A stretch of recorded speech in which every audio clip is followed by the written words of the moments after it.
We are going to Australian four-wheel drive adventure show. It's the biggest one in WA. Check out the cars and everything all through here. Unreal. This is definitely all different coming down south from Wyndham. I'm rugged up. It's cool. There's all different expeditions on here. We'll go and have a look. We'll go and meet up with Sam Birch, Birchy's fishing tours. He's actually doing a few speeches and everything as well, so it's going to be interesting. We'll see you inside. We'll go and check this place out.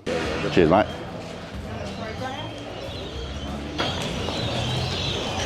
Entering the four-wheel drive show.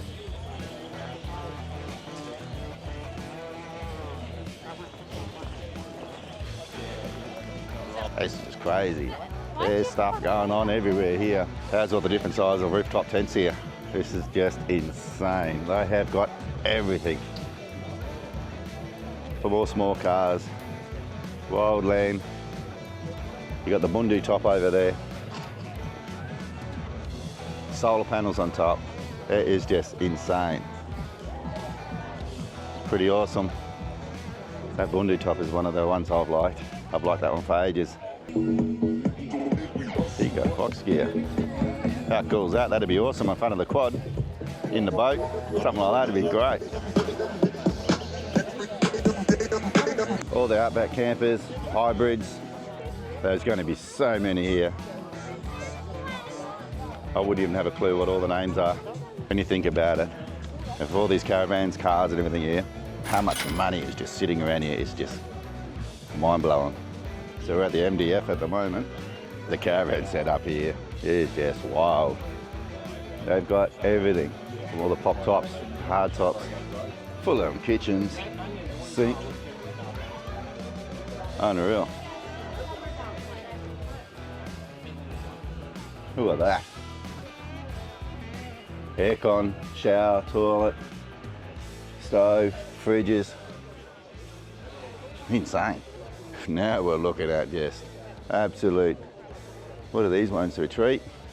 It's just off tap. The clearance on these things are just insane. Just getting an indication. I'm 6 foot. That's coming up to my waist to the top of the actual bottom of the camper. Look at the suspension there, airbags. This is what all the caravans actually sit on. This is their main frame, I suppose. So for individual suspensions. Let's have a look at this one here. All aircon.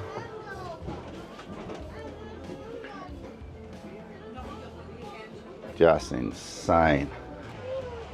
Jeez, this is just like a luxury bloody house. You like? How good is this? And everything? Yeah, it's gorgeous, isn't it? Hello. There you go. ARB tent, guys. It is massive. The setups in there. Whew. Holy hell. Insane. All right, we're making our way to the fishing stage here. Just gonna burst through. Didn't realise what time it was. Almost missing Birchy's speech. I want to go and check that out. Bait, strip bait, lures as well. If they're hitting the lures, we can flick a lure out. What would be your lure of choice? If you had one lure up in that region to use for the rest of your life, what would be the lure? Helga rooster popper. The rooster popper. So yeah, for me as well, I'd seen that firsthand. I remember the first day I fished with Birchy. I took my 5-year-old son up there and we threw all the live baits in off the bank. We had the Coburn Rangers, everything in the background. And Birchy said to my young fella, he said, "I'll cast this around while you're waiting." And I sort of thought, oh, he's just giving him something to do to kill the time before the live baits go off. And it looked shallow. It didn't look like the sort of spot where you'd cast too many lures. Anyway, he's teaching him how to use this rooster popper. And sure enough, my 5-year-old hooks up his first ever barra, a 80 centimetre barra, on a Halco rooster popper. Lands it on the bank and a few high fives, and I was looking at him like, mate, you don't realise what you've just done. Like, blokes will fish their whole life trying to do that, and your first fish was on a surface lure, and it was 80 centimetres. So that's the sort of knowledge he has of his own backyard. Smoking ceremony, as you see there, is very important to us. With my family and my kids and that, I keep my kids connected to country. The reason why we do smoking ceremony is pass on the knowledge and show the kids the connections and people, get them connected to our area. when I do smoking ceremony, I reach out to my ancestors, and my ancestors look after you and protect you while you're in my country. Spiritual side of things, and it really does shine through when you go up and do a tour with Birchy. And you only have to have that ceremony once, Birchy, to get protection up in that land? Yeah, mate, just once, yep. Just the one. So if you do go up there again, that means you're protected. What about these vehicles, Birchy? Because I notice in your garage, you got quite a few of these 80 series. Are they your favourite? Yeah, mate, they're so reliable. I got 7 80 series. So why do you like the 80 series? They're unbreakable. You got any stickers today? Are they any? Yeah, I got some stickers over there. I got a new one out. It's called "If the motto ain't flying, you ain't trying." Yeah, so go and see him if you want one. That's his motto, and as you can see there, he lives and dies by it. So majority of your fishing is land-based though, Birchy? Yeah, all land-based, mate, yep. What about this time of year? Or tell us the perfect... Actually, I want to talk about this place while it's on the big screen, Birchy, behind you. Because if you're out there and you're fishing this location, it's just like you're in a painting. The best backdrop, and talk to them about this spot and this day and how many fish we caught. Yeah, so that day there, early before that spot there, you was having a sook under a tree after you lost a big barra, and then thinking, how can I sweeten Mark up? So that's one of my favourite spots along the Pentecost River. We call it Jammers. That day there, we got 42 barra in that one spot, all on like everything, lures. It was literally double hookups every cast. Yep. The 4Drive Adventure Show TV show as well, guys. So it says at 5:30 on Saturday afternoons on Channel 7. You can watch it on 7 Plus as well if you want to catch up on these episodes. But we're up there and we're really trying to get a meatery. Fished pretty hard for a couple of days, and Birchy actually landed the biggest fish of the trip with about an hour left of fishing. So it was just an epic few days. And we got a trip planned up that way in a couple of weeks. I've been attacked 7 years ago by a croc. Search up Sam Birch croc attacking Wyndham and they'll come up. So yeah, I'm lucky to be still alive and tell the story. Tell us the story. Tell us about the crocs, because that is an interesting thing that people down here will go up in that area, and there are spots where you are just super safe. You have a lot of spots where you have nice high banks that you can fish, and it's safe for kids, and there's shady trees and grassy banks and all that sort of stuff.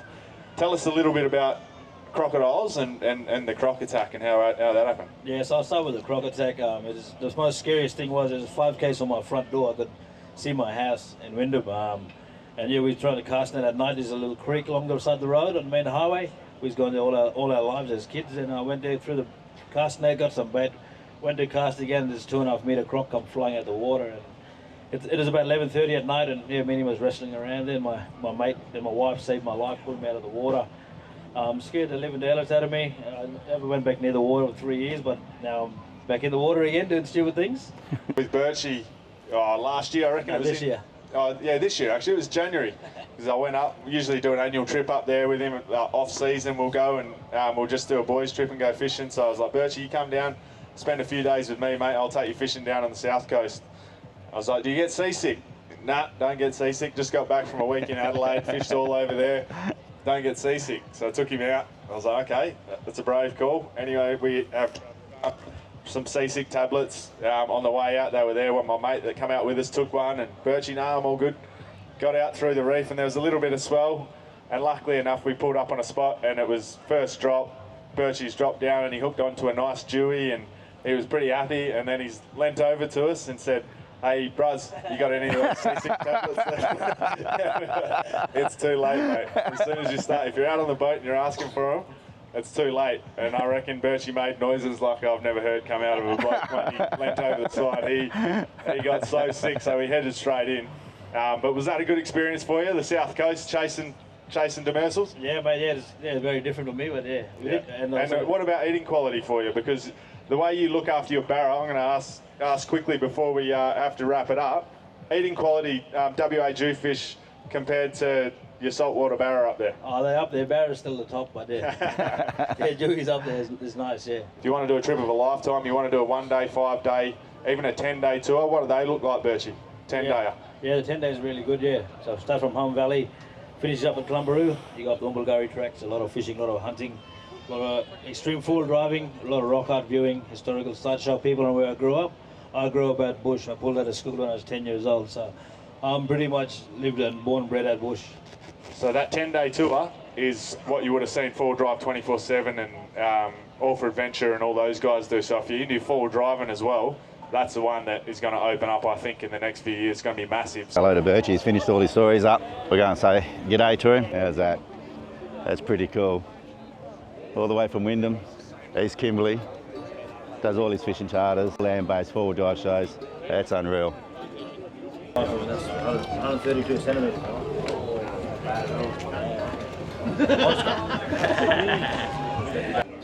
So he's just showing him his biggest barrier he's got. It's 137 centimetres. And he just got his second biggest barrier, 132 centimetres as well. They're big barra, they're big fish. While he's busy, We've got plenty of stuff. let's have a look at Mark LeCra's boat here, what he was just explaining about. So anyone who asks a question, you'll get something thrown at you. So start thinking about all your So this here, questions for Tony. this extended drawbar, that'll swing out. Huge winch system on it. It's a solid alley trailer. Westerberg aluminium boats, that's bloody solid. All spare wheels, running on all skids as well, which is perfect. No rollers, no maintenance. It's got the trussy Yamaha 115 on the back.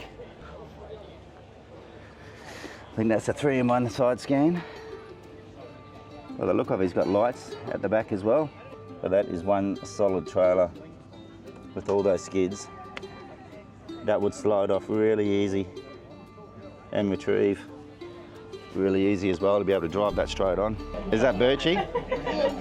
Let's see how Cohen goes here. No, it's alright. Let's see. Go Cohen. Hey, how are you? Are you gonna take a photo? Yeah. You gonna face? No. Turn around. Turn around. Good turn around. Yeah, and you put the snake on you. You ready? He's pretty heavy. What is it, Cohen? There's a snake in there. That's alright. I got him, buddy. I won't let him hurt you. Yeah, he's wrapped around your leg, look. That's all right. Here, look. There's your gentle. Hang on. There we go. There we are. Is that a crocodile? There you go, gentle. Beautiful, mate. We're just coming into the content creators group here. We'll go and suss this out. Finished my sandwich and he was still there, so I thought, well, I'll show you my hand so you can see I've got nothing in them. So I showed him, got nothing there. The seagull walked off. I crunched up my little bag. I looked to my left, there was a lady feeding a baby right there. I hadn't seen her when I sat down. She was giggling. She said, that's the most wholesome thing I've ever seen. I think she thought she just witnessed like a weird old man with something wrong with his head feeding a seagull.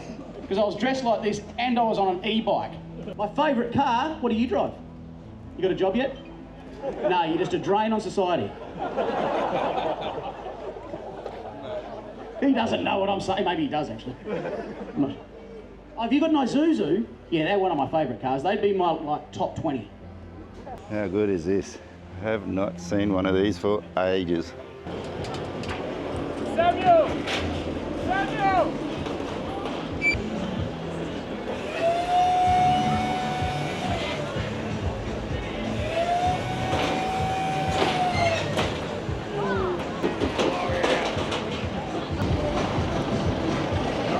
Well, that was pretty cool, guys. The Australian 4x4 Adventure Show 2024. That was crowded. That was pretty wild. But a lot to see. I don't think we've seen everything. It was just too much going on. But it's great to catch up with Birchy and Mark LeCra, telling their stories and their fishing show and what they do on their adventures and everything as well.